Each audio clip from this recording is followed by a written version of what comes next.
আসসালামু আলাইকুম। কী অবস্থা সবার? ভালো নি? তো গতকালকে একটা শুক্রবার গেছে, তে মসজিদে গেছি।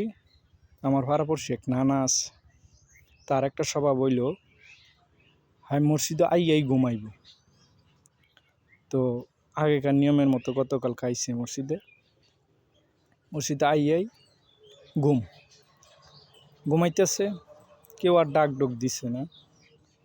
তো হুজুরে বয়ান করছে, বয়ানের পরে খুতবা দিছে।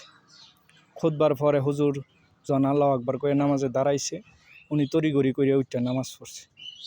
নামাজের পরে নামাজ থেকে বাইরেছে, বাইরে কইতেছে আজকা খুতবাটা হুজুরে একে রইছে।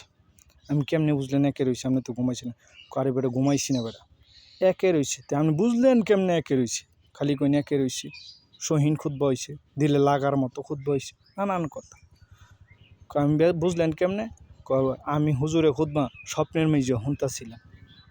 এখন বুঝেন হ্যাঁ কি মানুষ। আসেনি আপনার এলাকাতে এরকম কেউ? আমার এলাকায় আছে। হ্যাঁ, কি বিখ্যাত এলাকা, কি অবস্থা।